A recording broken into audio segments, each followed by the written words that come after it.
What are the plans for the next space station? What type of Europan life could Europa Clipper detect? Could we spot the rotation of our supercluster? And in Q&A Plus, is the moon necessary for life? All this and more in this question show. It's time for the question show. Your questions, my answers, as always, wherever you are across my channel. If a question pops in your brain, just write it down. I'll gather them up and I'll answer them here. All right, let's get to the questions. Misa, like you, what are the plans for the next International Space Station? Will it be private only? Yeah, so the International Space Station is due for deorbit before 2030, probably 2028, but maybe 2030. Even if it doesn't get deorbited, the Russians are expecting to detach their chunk of the station away from the main International Space Station. So whatever happens, by the end of the decade, the ISS is going to come down. The plan is to launch the Deep Space Gateway, the Lunar Gateway, as the replacement for the International Space Station. So astronauts will fly up to the moon, essentially be in orbit near the moon, and then be able to transfer from the Lunar Gateway down to the surface of the moon and back. The Trump administration has been trying to cancel the Gateway. Congress has continued its funding. And so that is the plan. So right now, Artemis 2 is going to be the flyby around the moon. Artemis 3 is going to be people landing on the moon. The construction of the Deep Space Gateway will probably start around Artemis 4.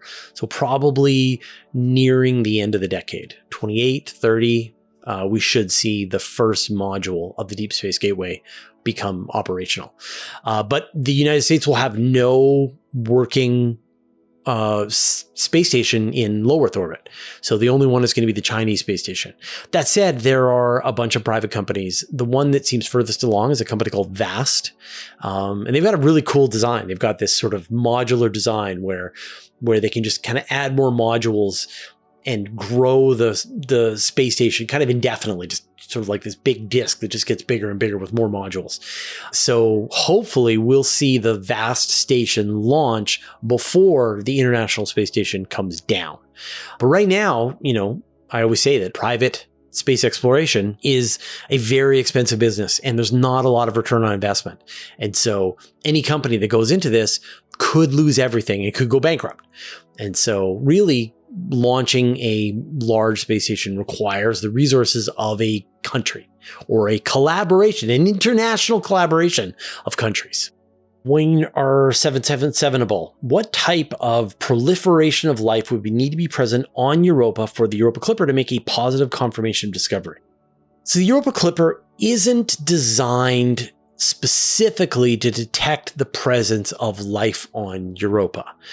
And, its job is to map the surface of Europa, to search for geysers on Europa, and specifically to measure the depth of the ice under the surface of Europa.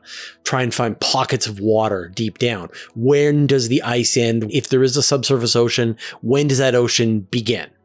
And Europa Clipper has the tools to be able to do that, to measure the magnetosphere, understand its interactions with Jupiter. But there are a couple of ideas that would get you some kind of stronger proof that there is life. One is the presence of various chemicals on the surface of Europa. And actually, we saw some evidence of this from the Galileo spacecraft that went to Jupiter, and it was able to image the surface of Europa and gave us a lot of the sort of modern thinking, showed us the very complex surface of Europa that seems very fresh. We don't see a lot of impact craters on Europa.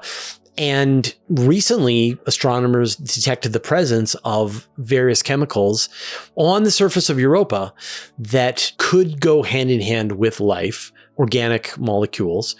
They don't necessarily mean life. We see organic molecules everywhere, but that there is some kind of process that is making them fresh on the surface of Europa, that these chemicals should be blasted away by the radiation of space, and therefore if you see them on the surface, then it has to be relatively fresh.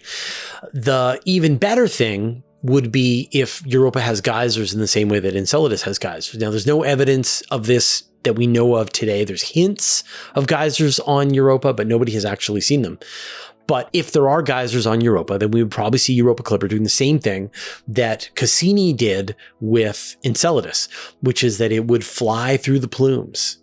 And then astronomers would be looking for specific kinds of chemicals in the plumes of Europa. So you'd be looking for not only water, coming from down below. You'd be looking for dissolved hydrogen in the water, which is essentially food for bacteria. And then you'd be looking for the kinds of chemicals that are associated with life, organic chemicals, things like that. But Europa Clipper does not have any way to really detect the presence of life beyond, helping them figure out these chemicals are there. But people have proposed missions that would do exactly what you're talking about. More to Enceladus, though, not to Europa. So people are proposing a spacecraft that would fly to Enceladus, would fly through the plumes at Enceladus, and would collect samples of the plumes, and then would have a lab on board the spacecraft that would digest the samples and search for any kind of evidence of life. And you might not find life can come in all kinds of different ways. And so this is a sort of an ongoing discussion among astrobiologists is what is a good agnostic way of detecting the presence of life? How do you know life when you see it? Especially, how do you know life that isn't anything like Earth life? Right? What if it doesn't use DNA and RNA? All of our labs are designed to search for those kinds of things. And so it appears to be it's in the complexity of the chemicals that life tends to produce more complicated chemicals than non-life.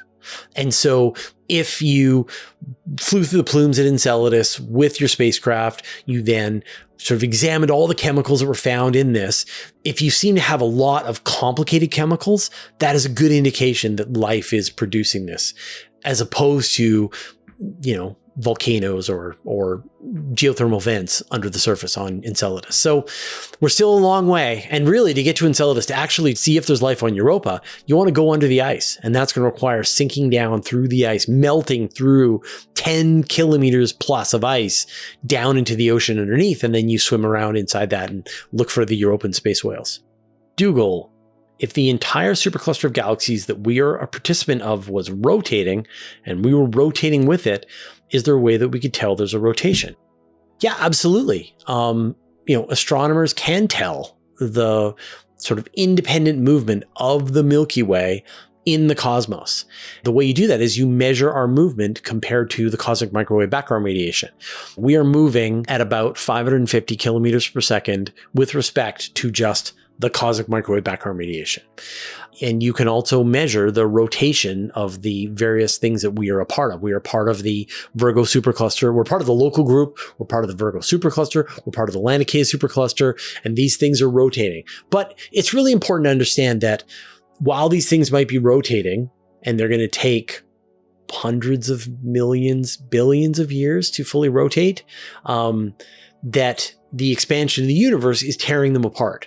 That really any structure that is bigger than the local group, bigger than about, say, 5 million light years apart, is just going to be pulled away by dark energy into more little groups. So you sort of imagine we are actually bound gravitationally to Andromeda and the Triangulum galaxy and a bunch of dwarf galaxies around us. And in the far, far future, these galaxies will eventually merge together into one giant elliptical galaxy. Although some people argue that Andromeda is actually not going to join us in the local group. But anyway, some combination of galaxies will join into this larger elliptical galaxy.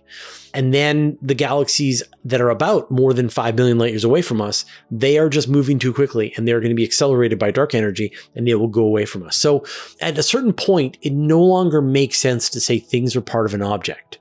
Like, yes, we are gravitationally bound to nearby galaxies, but we are not gravitationally bound to galaxies that are tens of millions of light years away from us. We are gravitationally influenced by them, right? The movement of the Milky Way is changed by the gravity of those other galaxies, but we are not bound to them. And so eventually they will move farther and farther away. They will be hundreds of billions of light years away. They will fall over the cosmic horizon, and there will be no evidence that they ever existed to future astronomers.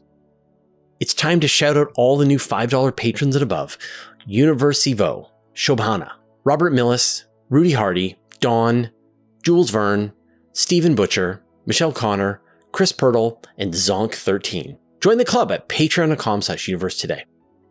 Will stack. We have to overcome the rocket equation to viably travel interstellar space. Is there an antimatter equation that would show a specific impulse delta V for, say, a proposed visit to Proxima C?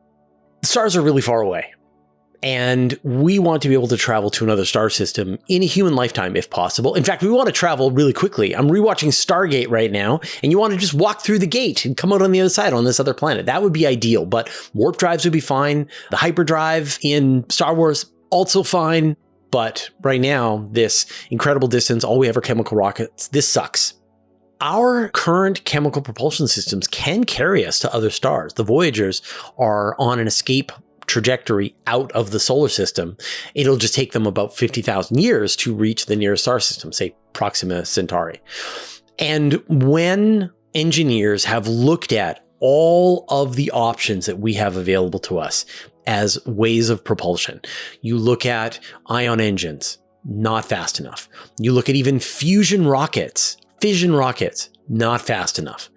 That there's really only two viable ways to be able to get to another star system. One is that you don't carry any propellant on board your spacecraft, that you are hitting a solar sail with a powerful laser or a series of lasers that are imparting energy, momentum to the spacecraft that allow it to cross the distances. People have proposed that a laser sail could be accelerated within the solar system to, say, 10% the speed of light, and then it would take 40 years to get to Proxima Centauri. Wouldn't be able to slow down, so that's a whole other challenge. But if maybe eventually you can imagine some far future where we've got a series of big lasers in the solar system, and then a series of big lasers at Proxima Centauri, and then laser sails go down this chute, virtual chute, where the lasers speed them up and speed them up and speed them up, and then they coast from the sun to Proxima Centauri, and then the lasers on the other side shoot and shoot and shoot and slow these things down and put them into orbit around the planet at Proxima Centauri. That'd be cool. The other method is you carry propellant on board, but it is the most energy dense propellant that is really possible. Antimatter. And so you take antimatter, you take matter, you combine them, and you get pure gamma ray energy, which you can then harness. You can fire the photons out the back of the rocket. You can use that to heat up some kind of propellant and be able to fire that out the back of the rocket. Antimatter is the way.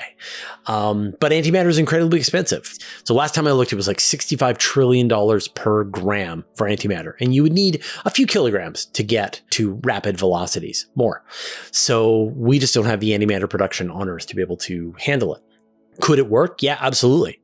Antimatter is the thing that if we put a huge amount of the world's energy production into making antimatter and then storing that antimatter and then putting that onto a spacecraft, we could accelerate a spacecraft to relativistic speeds and then slow it back down again. And that's the key, to be able to slow it back down again. And so if you haven't already read Project Hail Mary, that's kind of what they did in Project Hail Mary. But the movie's coming out in March, so you'll be able to watch sort of what it would be like for the world to be throwing a huge amount of its energy into something like antimatter production to be able to allow a mission to be able to fly to another star system. So I can't do the math, but is there a specific impulse delta V? Yes, you can calculate the power of an antimatter rocket. Knit Styles. I get confused with gravitational lensing. If we were to reach the gravitational lensing point of the sun, what would we see? Would we only see objects directly behind the sun magnified? Right, so this is the solar gravitational lens, which is located about 550 astronomical units away from the sun. So you've got the sun's gravity is acting like a natural telescope lens. We know that gravity distorts space-time. And so as photons are going around the sun and they would be heading off into space, the gravity of the sun bends them back and focuses them at that point, 550 AU. So what would you see? Well, it would look very similar to traditional gravitational lenses, where you have a foreground galaxy cluster that is lensing some background galaxy, and the galaxy has been turned into this kind of mushed arc that is around the galaxy. And sort of the most perfect ones are called an Einstein ring, where you actually get the central galaxy cluster that's providing the gravity, and then you get this ring that is around the galaxy. There aren't a lot of them, but they're really cool and they're very useful when astronomers find them. And so the light from this galaxy that would be pretty much invisible has been magnified by thousands, if not tens of thousands of times. So you get this bright ring around the foreground galaxy. And that's kind of what you would see with the solar gravitational lens, except the sun is essentially a perfect looking sphere. And so while the galaxy cluster is this weird blobby thing made up of a whole bunch of different galaxies all orbiting around each other, the sun is this sort of sphere. And so you would see an Einstein ring around the sun of the thing that is being lensed. But will you only see objects that are directly behind the sun? Yes, you have to have lined up your telescope perfectly with the thing that you're trying to observe. So it can't be off by any amount. And so that's why the solar gravitational lens mission, when it finally does launch, and it had better launch, it will only be able to have one target. That it will fly past the sun, or fly on the sort of, on the opposite side of the sun at the solar gravitational lens. And it has to stay in this tiny little cone as it moves farther and farther away from the sun. And as long as it stays in that little cone, then it will be able to use the sun as a telescope to see one target. One exoplanet, for example, is all that the solar gravitational lens will see. And there's like an infinite number of things that you could use the sun to lens. You just have to put an infinite number of spacecraft at different locations, and they're all using the solar gravitational lens to observe them. Hangman Tin Man.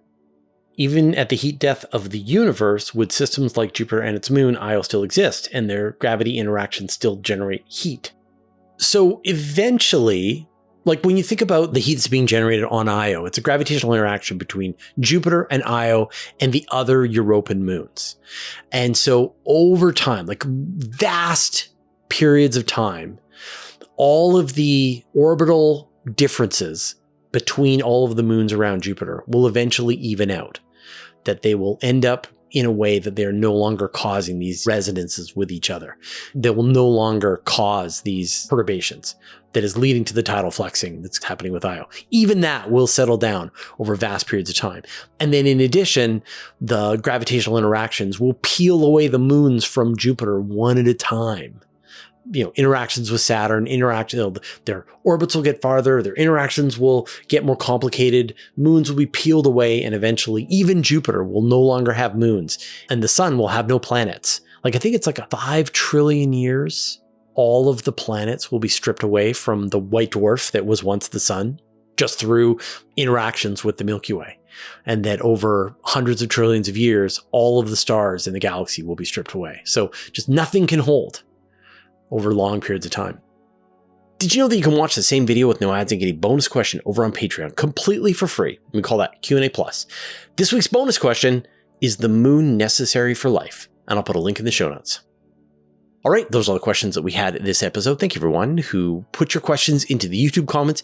Everybody who joined me for the 2-hour live stream that I do every Monday at some time zone around the world. I know it's complicated. There'll be the next event here on the channel. All right, I'm going to bring you up to speed with some new media, but first, I'd like to thank our patrons. Thanks to Abe Kingston, Andrea Pedretti, Bear Lake Roofing, Brian Bodie, Caradon, Chuck Hawkins, Commander Bailock, Cooper Nally, Darkfinger, David Giltonen, David Matz, Evan.pro, Greg Feely, James Clark, Jeremy Madden, Jim Burke, Jordan Young, Josh Schultz, Marcel Smits, Michael Purcell, Nordspace, OneStepForAnimals.org, Porlbuck, Rankaidu, Richard Williams, Sean Sargent, Stephen Fallon-Munley, Team 49, Telescopes Canada, Wolfgang Klotz, and Zeldaborg Galactic Defender, who support us at the Master of the Universe level, and all our patrons. All your support means the universe to us. So the last time I brought you up to date on some of the media that I have been consuming, I was reading the book Children of Time by Adrian Tchaikovsky. I finished that and it's excellent, right to the very end. I really enjoyed that book, and I can't even explain why I liked it because then it will spoil it. But trust me, it's a great series. Or I think, because I'm now reading the second book of the series, which is called Children of Ruin. I'll let you know how that goes, but I think it's already really good. So what a great series. Next up, we've been watching the series Monarch: Legacy of Monsters, which is on Apple TV. And actually, we had sort of just passed on it the first time it came around, season 1. And so we were able to just binge all of season 1, and season 2 just came out. And so we watched the first episode of season 2. Now we have to wait week by week to watch these episodes come out. I liked it. I liked season 1 anyway. Now, my wife keeps complaining there's too much talking and not enough monsters. And I can see that we need more monsters rampaging around and less people being moody about thinking about monsters. But still, it's a pretty good show. I like it.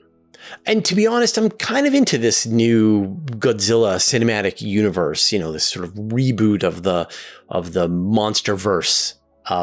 The first movie came out in 2014 and I really liked it. The sequel came out, Godzilla, King of the Monsters, and it was fine. I didn't make a lot of money at the box office, but I enjoyed it more than I thought I was going to. I had some problems with the science. Like, how do you have a whole other world inside the world? Like, how does that work? But anyway, yeah, but the series is good. So if you're looking for something you can watch, that's another series. We're pretty deep into Starfleet Academy at this point, and I don't love it. I don't even kind of like it, which is too bad because the premise was great. Like, imagine, you've had the burn, all of the different planets of the Federation have been torn apart, and now they're having to kind of come together and learn to follow the sort of general spirit of the Federation, and yet these people have been living in who knows what kinds of civilizations. And there's all this chance for drama and sort of these feral cadets who grew up in these different worlds having to learn to try and work together with people who are ideologically different from them and to reestablish the ideals of the Federation. But that's not what we get. Like, we got what does feel like sort of Star Trek CW, and that is disappointing to me. And it just feels like the show just doesn't have teeth. And like, I think like a lot of people have concerns about this is sort of like its wokeness. And like, I wish it was more woke or less woke or whatever. Like, I just wish it confronted me and challenged me and got weird. And because Star Trek always like holds a lens up to society at the time.